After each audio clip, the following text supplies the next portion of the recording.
Hi everyone, hope everybody's well today. Today I'd like to speak a little bit about the life of obstacles.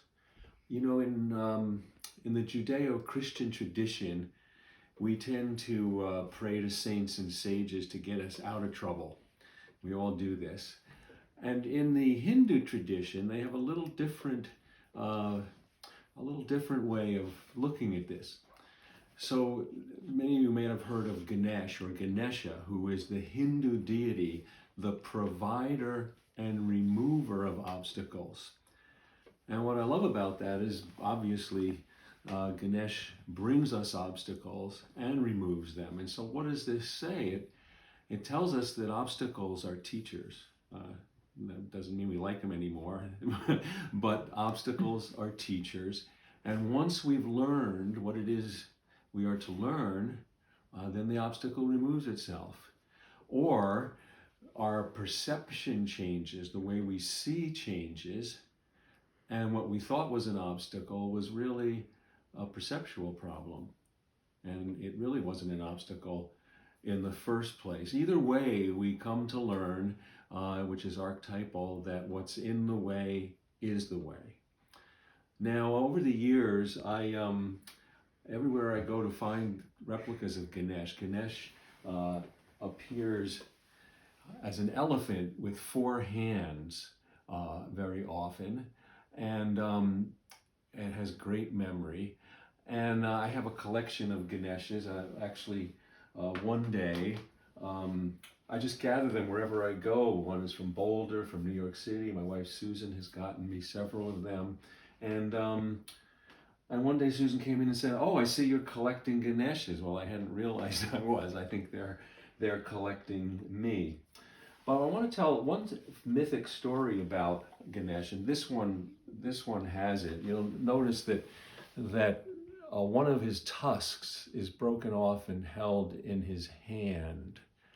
And there's an ancient story that Ganesh got angry when meeting an obstacle, and got so angry that he broke off his own tusk and threw it at the moon. And the moon laughed at him and spit it back at him. So Ganesh carries his broken tusk in his hand as a humble reminder that even the god of obstacles is not exempt from obstacles and from teachings. So I want to share a piece that has Ganesh in it. This is from my book, Things That Join the Sea and the Sky. It's called Becoming a Small Gesture, on page 198. And of course it mentions New York City, so we send it to our dear friends and brothers and sisters in New York. Becoming a small gesture.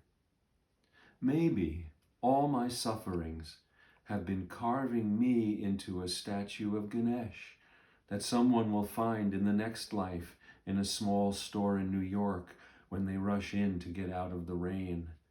Maybe all I've been through will draw them to pick me up and touch my long trunk or one of my four giving hands.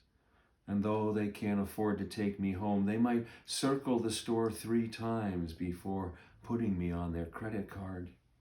Because something in the way life has carved my eyes shut speaks to the unawakened song they carry, that they so desperately want to sing. Maybe they'll take me home and place me on their nightstand where I can bless them as they dream of being who they are.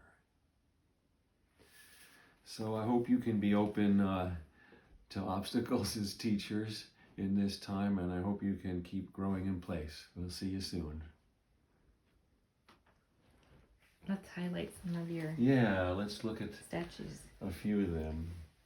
And this one, which you got me, is rare because it has Ganesh writing in a book. Mm-hmm. Often, that was from New York. Yeah, that that's from New York. And this one is from Boulder in a beautiful Tibetan store. More of a relaxed Ganesh. And this little glass Ganesh was given to me by a wonderful teacher in Montreal.